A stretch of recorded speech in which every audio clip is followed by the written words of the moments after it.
Իդեան համակարգից մինչև ապրիլի 7-ը ձեռք բերեք պաստառների նշված տեսականին սկսած ընդամենը 490 դրամից։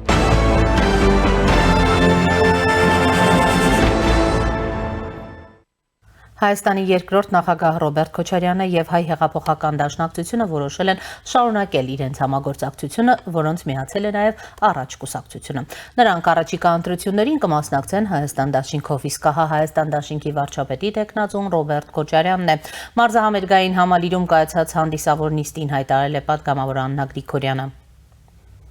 Բարի երեկո, ոնց ենք։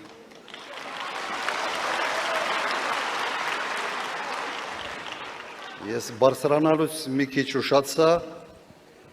սենց որտեղ փորձում եմ մարսել, ներկայացվեց որպես հետաքրքիր ձևակերպում տվեց Աննան, Հայաստանի նախագահ երկրորդ վարչապետի տեխնացու։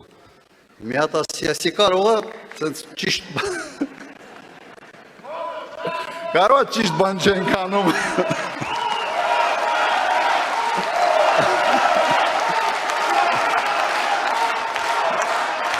Շնորհակալություն։ Պաստորեն դա իմ համար պաշտոնի բարձրացում չի, հակառակը իջեցում է։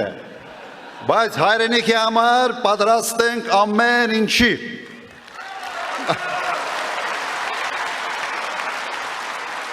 Սիրելի հայրենակիցներ, քույրեր եւ եղբայրներ, թիմակիցներ, այսօր մենք հավաքվել ենք հայտարարելու, որ մասնակցելու ենք խորհրդարանական ընտրություններին։ Մասնակցության ձևաչափը եւս հայտարարվեց։ Ուզում եմ նաեւ ասել, որ մենք տրամադրված ենք վճռական, մեր նպատակը հաղթանակն է։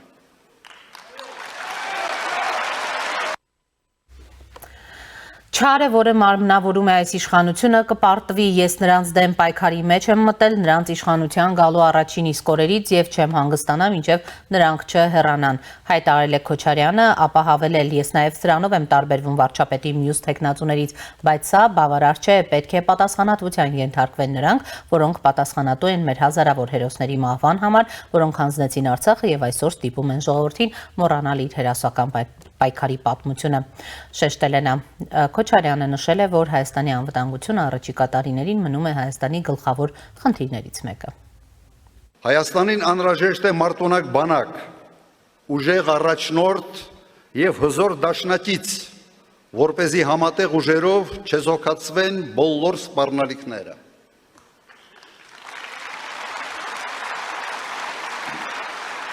Հայաստանի արտաքին քաղաքականությունը պետք է լինի կանխատեսելի, հասկանալի եւ մերժի մեծ տերությունների հակասությունների վրա խաղալու տարբերակը։ Հիշեցնեմ, որ հենց այդ մոտեցումն ապահովեց Հայաստանի ամենախաղաղ տարիները իմ նախագահության օրոք։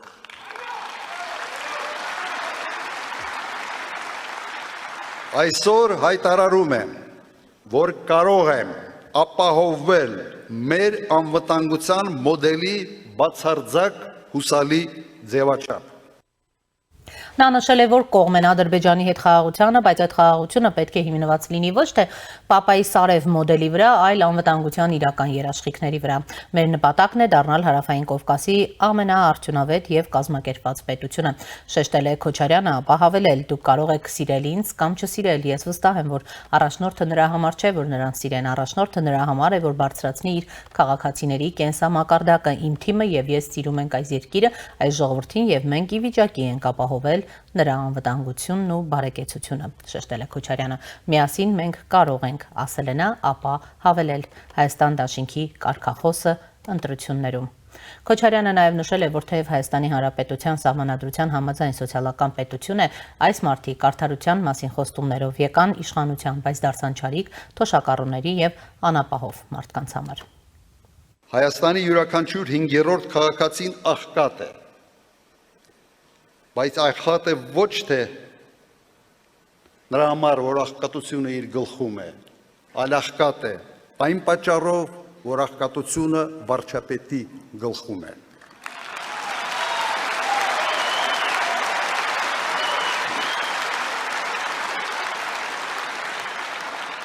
Իմ նախագահության 10 տարիների ընթացքում միջին թոշակը աճեց ևս 6 սապատիկ, իսկ աղքատությունը նվազեց 56%-ից մինչև 24%։ Ես գիտեմ,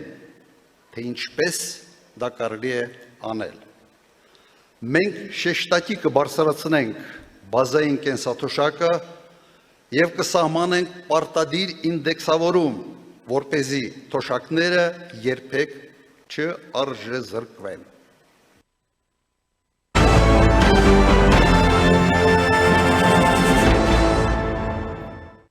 Հայաստանի նոր սահմանադրության նախագծի տեքստն արդեն պատրաստ է, այն նախատեսվում է քննարկել իշխող քաղաքացիական պայմանագիր կուսակցության վարչության նիստում, ապա եւ համանուն խորհրդարանական խմբակցությունում, հայտարարել է Արդարադատության նախարար Սրբուհի Գալյանը։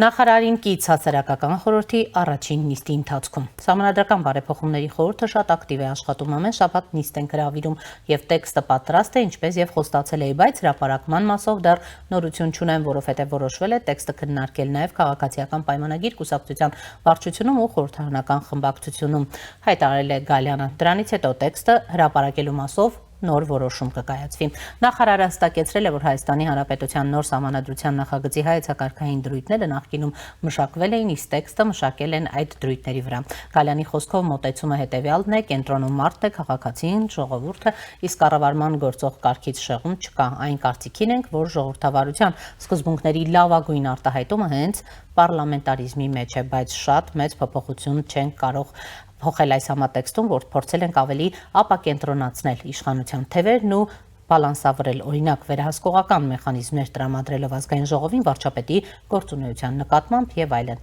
շեշտել է Գալյանը։ Դատական իշխանության հետ կապված նախատեսելու են երթվյալատնակալների ինստիտուտի հնարավորություն, նաեւ որպես սկզբունք նախատեսվելու է գործերի երկաստիճան բողոքարկման հնարավորությունը, գործերի գրավոր քննության հնարավորությունը, ԲԴԽ-ի որոշումների բողոքարկման հնարավորությունը, ինչն այսօր չկա։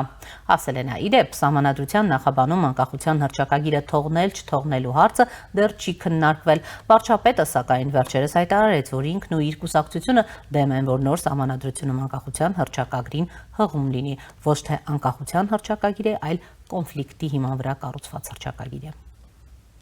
Այո, նոր սահմանադրության մեջ անկախության հռչակագրին հղում պետքա չլինի, եւ ասեմ ինչու, որովհետեւ անկախության հռչակագիրը կառուցված է կոնֆլիկտի տրամաբանության վրա։ Չենք կարող մենք կոնֆլիկտի տրամաբանության վրա գնալ եւ ուզենալ անկախ պետություն կառուցել։ Եվ թե ինչ նկատի ունեմ, հիմա շատ չմանրամասնեմ, նախորդիվ անկախության հռչակագրի օրվա նվիրված իմ ուղերձներում ես իմ դիրքորոշում մանրամասն արտահայտել եմ։ Եվ այս պահին առաջինի տաղավարում զրուցելու եմ Restart հիմնադրամի ծրագրերի համակարգող Յուրի Մովսեսյանի հետ։ Պարոն Մովսեսյան, բարև ձեզ, շնորհակալ եմ հրավերն ընդունելու համար։ Եվ երեք տեսակ տեղ ունեցավ Հայաստան դաշինքի ուրեմն հանդիսավոր նիստը, Հայաստան դաշինքը որոշել է դարձյալ Հայ հեղափոխական դաշնակցության հետ միասին եւ նաեւ առաջ կուսակցության հետ միասին մասնակցել առաջիկա խորհրդարանական ընտրություններին եւ նպատակը, ինչպես հայտարարեց Քոչարյանը, հաղթանակն է։ Գալիս են հաղթանակելու եւ ուրեմն ճարիքը այս ընտրություններից կամ ընտրություններից հետո վերացնելու։ Համեցեք։ Ինչ եք կարծում, որքանով կհաջողվի եւ առհասարակ ինչպես է գնահատում մասնակցության այս ձևաչափը, արդեն փաստորեն ոչ միայն Հայ հեղափոխական դաշնակցության, այլ առաջ կուսակցության, որը գիտեք վաղաշաբաթի ընտրություններին ունեցավ մասնակցություն։ Դե ըստ էության, քանի որ շատերը սպասում էին անակնկալի ու կարծես թե իրենք էլ էին փորձում անակնկալ մատուցել կամ այդպեսի քող ստեղծել, այնուամենայնիվ այդ անակնկալը տեղի չունեցավ եւ կարելի ասել Ռոբերտ Քոչարյանը հերթական անգամ իր ամբիցիաներից չձերբազատվեց այդ միակ տղամարդը, միակ առաջնորդը լինելու մոլուցքից, որովհետեւ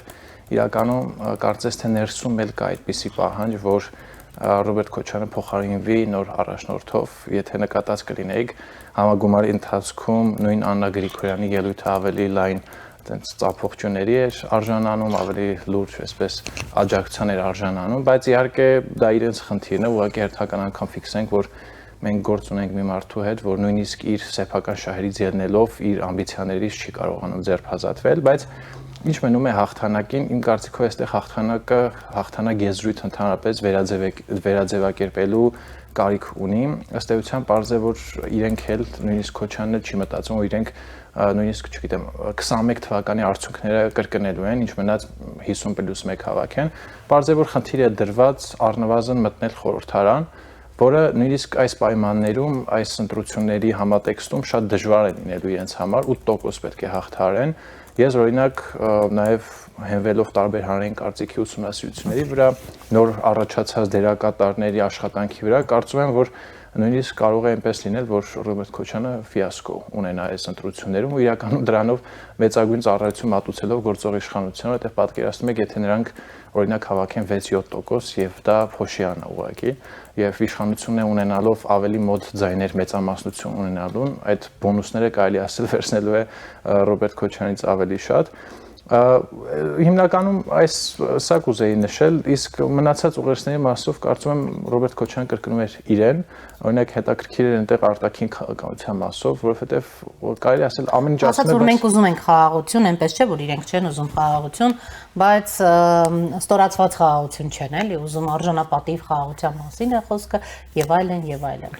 Դա իհարկե լավ խոսքեր են, բայց դրա տակ պետք է որոշակի հստակ մեկնաբանումներ լինեն։ Օրինակ, տեսեք, նույն արտաքին քաղաքականության մասով ինքը ասում է մենք պետք է լինենք կանխատեսելի ուժեղ գործընկեր Հարավային Կովկասում, պարզ է, չէ, ուժեղ գործընկեր ում համար, ու սա եթե այտենց գիտական ակադեմիական տերմինաբանությամբ փորձենք բացատրել, դա ենթադաշնակցային պետության դերակատար լինելն է, այսինքն Ռոբերտ Քոչյանին չի հուզում, որ Հայաստանը կարող է մեկ կենտրոնից մեծապես կախված լինել եւ դա կարող է մեր անվտանգային համակարգի վրա ազդել, ինչպես վերջին տարիներին է տեղի ունեցել, այսինքն նույնիսկ այս դեպքերից հետո, այսքան հանրային ընկալումների տրամադրությունների փոփոխությունից հետո Ռոբերտ Քոչյանը մտածում է, որ ուղղակի ինքը չի կարող, հա, իր նախկին մտածելակերպից հրաժարվել, ինչ իրական բարդ խնդիր է իր դեպքում։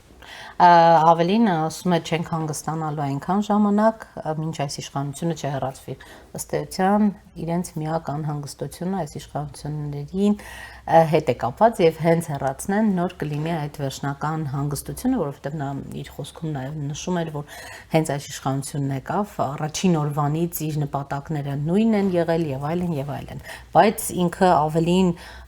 իր համար սա պաշտոնի բարձրացում չէ, այլ իջեցում է, բայց հանուն հայրենիքի պատրաստ է ամեն ինչի, պարոն Հովսեսյան, նրա խոսքին հասարակությունը կարող է հանկարծական ջալով լինել, ինչ եք կարծում։ Ըստ էության դուք անգամ կասկածում եք, որ այդ 7%-ը որևէ կերպ նա կարող է հաղթահարել, կամ նրա գլխավորած դաշինքը, եթե այսպես ասենք։ Կարծում եմ լայն հասարակություն նույնիսկ բացի այն, որ Քոչյանը լինելու թեկնածու, նրա ելույթը նույնիսկ չեն լսել, որովհետև բացի խոսքերից նաև մարդիկ, նաև այն ընտրողները, ովքեր 21-ին եղել են Քոչարյանի ընտրազանգվածում այդ լսարանում, նույնիսկ նրանք են հիասթափվել խորհրդարանական ընդդիմության աշխատանքից, որովհետև եթե հիշում եք 21 թվականին այս ընդդիմությունը խոստացել էր բոլոր մեխանիզմներով, թե խորհրդարանական, թե արտախորհրդարանական, այսինքն փողոցի վրա իշխանություն փոխել։ Հայաստանում, եթե նայենք պրակտիկան, այն ընդդիմությունները, ովքեր ներկայացված են եղել խորհրդարանում եւ որևէ հաջողության չեն հասել, մյուս ընտրություններում ավելի դժվար է նրանց լինել թիվ 1-ը կամ ընդհանրապես խորհրդարանացնել, եւ նաեւ հաշվի առնելով, որ մի շարք փողոցային պայքարներ են տապալվել, ընդհանրապես վստահության անկումը խորհրդարանական այս ձևաչափի ընդդիմության նկատմամբ շատ ցածր է եւ կարծում եմ ցանկացած լավ հռետոր նույնիսկ իհարկե ինչպեսին չէ Ռոբերտ Քոչյանը չէր կարող հասարակությանը համոզել, որ այս նույնիսկ անձնազոհության եմ գնում նախկին նախագահին, ուզում եմ դառնամ նախկին վարչապետ, բայց այստեղ նաև հետաքրքիր է, որ մարդիկ, ովքեր մի քիչ ավելի խորն են փորձում հասկանալ, ինչ է նշանակում, եթե այս իշխանությունը չհեռանա, մենք մեկ է պայքարի մեջ կունենք, այսինքն իրենց նպատակը ավելի շատ իշխանության հեռացումն է, ոչ թե կոնկրետ ինչ-որ բարեփոխումների իրականացումը, Հայաստանի անվտանգային համակարգի կառուցումը, այսինքն դա նշանակում է, եթե նույնիսկ իրենք խորհրդարան ասեն, մինչև 31 թիվն էլ են պայքարելու, 31 թվից հետո էլ են պայքարելու, ստացվում է այդ բանաձևով է Ռոբերտ Քոչյանը առաջ շարժում, ինչ ասենք, ինչպես հայտնի խոսքում է նշում Աստված իր հետ։ Ասում է մինչև չհասնի իր այս նպատակին չի հանգստանա եւ ասում է այստեղ հետաքրքիր մի ուրեմն միտք է արտահայտում եւ իդեպ ասում է ես հենց սրանով եմ տարբերվում հենց առաջի օրվանից եմ պնդել դա եւ հենց սրանով եմ տարբերվում վարչապետի մյուս տեխնացուներից պետք է պատասխանատվության ենթարկվեն նաեւ նրանք որոնք պատասխանատու են մեր հազարավոր հերոսների մահվան համար ըստ էության նաեւ ակնարկում է իրենց իշխանության հաստատման դեպքում լուրջ ձերբակալություններ կլինեն եւ այլն իդեպ նրա հետ կապված հասարակության մոտ ամենամեծ պահանջն էր ունեցվածքի օրինակ ապօրինի գույքի բռնագանձման մարտի 1-ի հետ կապված գիտեք ինչքան մինչև այսօր էլ իշխանության բոլոր ներկայացուցիչներին տարբեր այցերի ընթացքում ինչպես են քաղաքացիները կոնկրետ հարց ուղղում բա ուր են ձեր խոստումները այս մասով եւ հիմա ասենք Քոչարյանը փոխանակ այդ գույքը վերադարձնելիս լիներ, փոխանակ օրինակ, չգիտեմ, պատասխանատվության ենթարկելիս լիներ, այսօր ուրեմն մարզահամերգային համալիրում խոսում է իշխանության հեռացման պատրաստակամությունից եւ նրանց անհետև փաստորեն պատժի ենթարկելուց իշխանության գալու դեպքում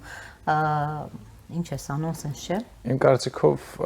այստեղ պետք է մի փոքր օբյեկտիվ գտնվել ու ասել, որ ընդհանրապես մարդիկ արդեն երկու կողմերի վենդետաներից են հոգնել, որովհետև ոչ թե ցանկանում են զուտ քաղաքական խոսույթ, այլ ցանկանում են հստակ գործողություններ։ Ես չեմ կարծում, որ մարդիկ այդ վենդետայի ակնկալիք ավելի շատ ունեն Ռոբերտ Քոչարյանից, քան Նիկոլ Փաշինյանից։ Օրինակ,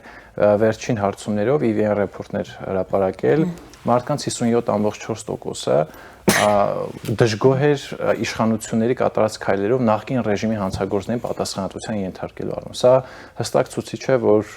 գործող իշխանությունը տապալել է թե 2018-ի օրակարգը, թե 2021-ի օրակարգը։ Եթե հիշում եք, 2021-ին խոսում էր պողպատե մանդատի մասին, այս ընդդիմությունը հազար ու մի բառերով նշում էր, որ իրենք, չգիտեմ, ինչ որ բան են մաշեցնելու, միջև վերջ կռիվ են տալուց եւ այլն, եւ այս ամենի կոնտեքստում մարդիկ տեսնում են, որ այնուամենայնիվ երկու կողմերն է կարծես թե էական վնասներ չեն կրում կամ էական աշխատանք չի կատարվում, բայց իհարկե հասարակության նաև մի հատված կա, որ անվտանգային համակարգի մեր այն հարվածները, որ մենք ստացել ենք վերջին տարիներին, իրականում հենց միակ մեղավորն ու պատասխանատուն համարում է գործող իշխանությունը, բայց կարծում եմ նաև, քանի որ այդպիսի լսարան ունի նաև մեր ձևով, որ նոր ուժ է եւ կարծես թե Ռոբերտ Քոչարյանի ձայներն է կոնսոլիդացնում եւ այլն, կարծես թե այդպիսի ուժ կա եւ այնտեղ Ռոբերտ Քոչարյանը փորձում էր իրեն առանձնացնել նաեւ մեր ձևովի վարչապետի տեխնացուից, որովհետեւ նշում էր իր փորձը ինքնություն աճուրդի չտանելու, չվերածելու լոզունգը, ինձ թվում է սա հետաքրքիր էր, որովհետեւ ինձ թվում էր, երբ որ հատկապես նույն Աննա Գրիգորյանն էլ էր դրա մասին հայտարարում, ոչ թե գործող իշխանությունն էր դրա հասցեատերը, այլ ընդդիմության մի շարք շերտեր, ովքեր խոսում են օրինակ տնտեսական զարգացումից եւ կարելի ասել իրենք ասում են այ մենք ենք իսկական ազգային, իսկական ինքնության համար պայքարող բացառում եք անգամ, որ որևէ կետից հնարավոր է թեկուզ ընտրությունների արդյունքներից հետո նրանք օրինակ այդ Գյումրիի հնարավոր սցենարը կրկնեն, այսինքն ակնարկում եք, որ հստակ տարաձայնություն կա օրինակ հիմա մեր ձևովի կամ ուժեղ Հայաստանի եւ Հայաստան դաշինքի միջեւ։ Տեսեք, այդ տարաձայնությունները իրենք նորմալ է որ կան, բայց դա չի նշանակում, որ ընդդիմության միավորման սցենարը անհավանական է։ Հակառակը, ինչքան ընդդիմությունը տարանջատվի իրարից, նրանց կոնսոլիդացիայի հավանականությունը ավելի կարող է մեծանալ ու կարծում եմ սա ավելի շատ նաև մարտավարություն է, չնայած նրան, որ այդ տարաձայնությունը ես կարծում եմ հիմնականում վերաբերվում են նրան, որ մեր ձևով փորձում են այնպիսի ուժերի կոնսոլիդացնել, որոնք նույնիսկ Ռոբերտ Քոչարյանի նկատմամբ շատ լուրջ հակակրանք ունեն, նույն օրինակ Հայ ազգային կոնգրեսը մենք տեսնում ենք, հա, բոլորի հետ կգնան համագործակցության, միայն թե Ռոբերտ Քոչարյանը չլինի եւ քանի որ միշտ նաեւ առաջին նախագահի տարիների այդ գործունեությունը միշտ կասկածի տակ է դրվել Ռոբերտ Քոչարյանի աջակիցների կողմից, հիմա քանի որ մեր ձևովն է հայտնվել, որ ուզում է կարծես թե հակին ներգրավել իր դաշինքում, մի որոշակի կոնֆլիկտ կա, բայց պարզ է, որ Ռոբերտ Քոչարյանը փորձում է հնարավորինս շատ ձայներ ստանալ, երբ որ կոնսոլիդացիայի փուլը գա, հնարավորինս դրանք թանկով վաճառի մյուս ընդդիմության տեխնացուն, հետև կարծում եմ նույնիսկ եթե քիչ ձայն հավաքի Ռոբերտ Քոչարյանը փորձելու է մյուսներին ստիպել, համոզել, որ ինքը իրականում պետական կառավարման լուրջ փորձ ունի, դուք ապաքաղաքական եք, ես լավ եմ պատկերացնում, Ռուսաստանի լավ անձնական հարաբերություն։ Այո, ես կարծում եմ այդ սցենարը այնպես չի, որ անհավանական է ու շատ գործընկերներ ովքեր ասում են, որ իրականում պարզ է, որ հա մեր ձևով կամ ընդհանուր ընդդիմություն չի կարող 65% հավաքել, դա ուղղակի անհնար սցենար է, եւ պարզ է, եթե Սամվել Կարապետյանը չի, ապա ով կարող է լինել։ Պարզ է, որ այստեղ Ռոբերտ Քոչյանը իր անձնական այդ քինախնդրությամբ փորձելու է միջևերջ ընդդիմությանը համոզել, որ կամ ես կամ էլ ուղղակի կգնալ Նիկոլ Փաշինյանը որպես վարչապետ ու կարծում եմ սա Ռոբերտ Քոչյանից սպասել է։ Հիմա եթե իր կուսակցության ներսում այս անցնող 5 տարիների ընթացքում աշխատանք չի կատարել, իր վարկանիշ չնվազել է, բայց կրկին չի ուզում զիջել իր տեղը, նույն օրինակ Աննա Գրիգորյանի, որի, ասենք, վարկանիշը իրականում բավականին բարձր է։ Պարզ է, որ այս մարդը նաև զիջումների չի գնալու նաև իր կուսակցությունից կամ իր դաշինքից դուրս գտնվող այլ դերակատարների հետ ու կարծում եմ մյուս դերակատարներն էլ են սա լավ հասկանում, ուղղակի չեն ցանկանում դրա մասին բարձրացնել, բայց ես վստահ եմ, եթե այդ սցենարը լինի, որ ընդդիմություն հավաքական 50+1% հավաքի, չեմ հավատում, որ Ռոբերտ Քոչյանը իր ձայները կտա, օրինակ մեր ձևովին, որպեսզի Նարեկ Կարապետյանը դառնա վարչապետ։ Ուրիշ բան, եթե 65+ հավաքեն ու Սամվել Կարապետյանի հեղինակությունը որոշակի իրեն տեղի տա եւ նա ասի, լավ, այս անգամ ես կզիջեմ, բայց ես վստահ եմ, որ 65%-ը դա ուղղակի շատ անհավանական սցենար է, պետք է ինչ-որ ֆորս մաժորներ լինեն այս 3 ամիսների կամ ավելի ճիշտ արդեն քիչ 3 ամսից ժամանակահատվածում եւ կարծում եմ Ռոբերտ Քոչյանը նաեւ ընդդիմությանը որոշակի ուղերձներ տվեց, որ ինքն է լինելու վարչապետ, եթե կոնսոլիդացիան տեղի ունենա։ Հիմա կարելի ասել, չգիտենք, մեր ձևով սրանք արձագանքի թե ոչ, բայց կարծում եմ ներսում կուլիսներում բավականին ծանր մթնոլորտ է տիրում։ Պարոն Մովսիսյան, տեսեք, վերջերս օրինակ Խորհրդարանի ամբիոնից վարչապետը, գիտեք, Հայաստան դաշինքիներ դիմում ասում էր, դուք էլ չեք լինելու հաջորդ խորհրդարանում, դուք էլ ասում եք, որ եթե նրանք ուրեմն դաշինքով են գնում, դժվար թե այդ 7%-ը հնարավոր լինի հաղթահարել, ինչպիսի պատկեր եք տեսնում, եթե ձեր նշած այդ ֆորս մաժորային իրավիճակը չլինի, ուրեմն արդյունքների տեսքով նոր խորհրդարանում, որ ուժեր այդ դեպքում ներգրաված կլինեն այն, ինչ վերջերս ներկայացվեց հարցումների տեսքով, որովհետև նույն այդ ընդդիմությունը Հայաստան դաշինքի շատ պատգամավորներ ասում են, որ իրենց հարցումներն էլ բոլորովին այլ բան են ցույց տալիս։ Իրենք, որ այս իշխանությունը պարտվելու է։ Այն ամենայնիվ պետք է ֆիքսենք, որ շատ խիտ ընտրական ցիկլի հետ գործ ունենք, սա ոչ 2018-ի ընտրություններն են, ոչ 17-ի, ոչ էլ առավել եւս 21 թվականի, գործ ունենք շատ խիտ ընտրության հետ, ունենք գեոպոլիտիկ կոնտեքստ, այսինքն տարբեր ուժային կենտրոններ այստեղ ունեն շահագրգռվածություններ, կոնկրետ մեկ ուժային կենտրոն ուզում է միջամտել Հայաստանի ընտրություններին տարբեր ձևերով, սկսած ապատեղեկատվական հոսքեր, սկսած տեղի գործող քաղաքական ուժեր եւ այլն, եւ մենք ցանկացած կանխատեսում անելիս պետք է հիմնվենք այս պահին գործող իրավիճակի վրա ու պետք է միշտ նշենք, որ իրավիճակը հնարավոր է որոշակիորեն փոփոխվի։ Այս պահին հստակ է, որ ամենաշատ ձայները տանելու է քաղաքացիական պայմանագիր ու դա մի շարք գործոններով է բացատրվում, նախ վերջին 1 տարվա ընթացքում այն դրական գործընթացները, որ անվտանգային եւ արտաքին քաղաքական իմաստով տեղի ունեցավ, սոցիալ-տնտեսական որոշակի բարեփոխումներ, որոնք ես բարեփոխում չեմ համարում, բայց ընտրություններին ընդառաջ որոշակի մարդկանց համար սա տրիգեր է գնալ ընտրել քաղաքացիական պայմանագիր եւ չմոռանանք նաեւ վարչական ռեսուրսի մասին, այստեղ բառից դրական եւ բացասական իմաստով եմ ցանկանում ասել, այսինքն վարչական ռեսուրս եզրույթը ինքնին բացասական չէ, բացասական է, երբ որ դու օրենք խախտելով ես դա օգտագործում, բայց ունենալով համենքապետեր, ունենալով պետական կառավարման ապարատ եւ այլն, այսինքն ավելի լայն հասանելիություն վարչական լծակներ ունեցող մարդկանց, դա իհարկե ավելի օգուտ է գործող իշխանությանը, կարծում եմ երկրորդ հորիզոնական լինելու է մեր ձևովը եւ այս պահին առնվազն պետք է ֆիքսենք, որ 15%-ի շրջակայքում է մեր ձևովի ձայները, բայց պարզ է, որ ընտրություններին ընդառաջ հնարավորինս նրանք փորձելու են այդ շեմը բարձրացնել եւ երրորդ ուժը ցանկանում եմ նշել, որ հենց Ծառուկյանի գլխավորած ուժն է լինելու, հետաքրքիր է դաշինքով կլինի թե կուսակցություն, հետեւ դաշինքը կարծես թե մեծ ռիսկ է այսօրվա ընտրական համակարգում եւ կարծում եմ Ծառուկյանը այդ սխալը չի անում, որովհետեւ այն ռեսուրսները, որ նա է հիմա դնում, մենք տարբեր տեղերից լսում ենք, թե ովքեր են ներգրավում, ինչպես են ներգրավում մարդկանց, ինչ գումարների մասին է խոսքը, պարզ է, որ ավելի շատ թիրախ է ընտրվելու հենց 4%-ը, այսպես անվտանգության բարձիկ որպես ներգրավելով այլ կուսակցություններից, օրինակ այնտեղ խոսում եմ Մայր Հայաստանի դեմոկրատական այլընտրանքի մասին, այսինքն այսպես շատ համակիրներ չունեն Այո, բայց այն ամենին որոշակի կոնսոլիդացնող բան է փորձում անել Ծառուկյանը ու նաև հաշվի առնելով իր ռեսուրսներից վստահ եմ, որ նա եթե կուսակցությամբ հանդես գա, ոչ թե դաշինքով հաստատապես կանցնի։ Մենք հիշում ենք 21 թվականի ընտրություններին նա ուղղակի որևէ քարոզարշավ չարեց, բայց 3.5% ուղղակի ձայն ունեցավ։ Դա ինչի մասին է խոսում, որ նա ունի բազմաթիվ բիզնեսներ, այնտեղ աշխատում են մարդիկ, ունի որոշակի հեղինակություն, սպորտսմեններ եւ այլն։ Մյուս մնացած տեխնացուների մասով դեռևս այս տարիներին ակտիվ քաղաքականության մեջ մեծ հաշվով չի եղել, զերծը մնացել է բոլոր գործընթացներից եւ հասարակությունն էլ մեծ հաշվով այսպես այնպես չի որ ամբողջ օրը հիշում է այդ կուսակցությունը։ Մարդիկ առնվազն ճանաչում են Ծառուկյանին, մենք վերջին ուսումնասիրությունով հասկանում ենք, որ մարդկանց մեծ մասը նույնիսկ չի ճանաչում տեխնացուն։ Սա լրջագույն խնդիր է, այսինքն բացի իշխանությունից եւ մի երկու դերակատարից հասարակության մեծ մասը ուղղակի տեխնացուներին չգիտի։ Ծառուկյանի նաեւ առավելությունը դրանում է եւ իրականում կան 4% ընտրողների մի հատ հատված, որ պատրաստ է տալ իր ձայները բիզնեսմենի, մտածելով, որ նա կարող է իրենց համար ավելի լավ պայմաններ ստեղծել կյանքի։ Այնուամենայնիվ եկեք չմոռանանք, որ Ծառուկյանը անցնող տարիների բազմաթիվ մարդկանց ֆինանսական եւ ոչ ֆինանսական խթաններով է օգնել եւ ցավոք սրտի Հայաստանում հնարավոր է այնպիսի իրավիճակ, որ մարդիկ ոչ թե գնան գիտակցված ընտրության, այլ գործիքայնացվեն ընտրությունների ժամանակ։ Օրինակ վերջին հարցումներով եթե տեսնեք Ծառուկյանի ընտրողները ովքեր են, շատ զարմանալի պատկեր է ձևավորում։ Կարելի ասել Ծառուկյանը ավելի շատ արևմտամետ ընտրողներ ունի, քան Քոչարյանը, Մերձևովը եւ այլն։ Այսինքն գործ ունենք մի տեխնացուի հետ, որին ընտրելը որևէ գաղափարական կամ տրամաբանական հիմնավորում չունի։ Մյուսների մասով կարծում եմ առաջիկայում կտեսնենք իրենց գործունեությունից, խոսվում է օրինակ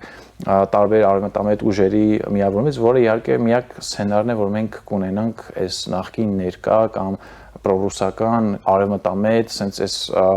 դիլեմայից դուրս, որովհետև ես կարծում եմ, որ պետք է մի քիչ ռացիոնալ դատել, նույնիսկ այսօրվա այս պրոռուսական կամ ոչ ժողովրդավարական ընդդիմությունն է ռացիոնալ դատում իր ուժերը գնահատում, կարծում եմ հենց ժողովրդավարական ուժերը իրենք պետք է լավ օրինակ ծառայեն, թե ինչպես կարելի է երկխոսության միջոցով հետաքրքիր հարթակներ ստեղծել, որովհետև չեմ կարծում, որ բացի իշխանությունից,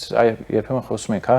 ԵՄ-ի դիրքորոշումը Հայաստանի ներքին հարցերի շուրջ եւ այլն, եւ շատ հաճախ նշում ենք, որ նաեւ այստեղ միակ ուժը, որ կարող է Հայաստանի ժողովրդավարությունը քիչ թե շատ բայել, գործող իշխանությունն է, որովհետև այլ կոնսոլիդացված ուժ ուղղակի թե դրսի թե ներսի ակտորները չեն տեսնում։ Այսինքն առաջիկա 2 ամիսներին մենք կտեսնենք ինչ միավորումներ ու հարթակներ են ստեղծում, առնվազն այս պահին ես 3 քաղաքական ուժ եմ տեսնում, որ այս պահի դրությամբ կարող են անցնել խորհրդարան։ Եթե չլինի այդ ֆորս մաժորը, ինչու՞ չեք բացառում։ Ֆորս մաժորը հետաքրքիր կոնսոլիդացիաներ են, օրինակ այսօր խոսվում է արևմտամետ կամ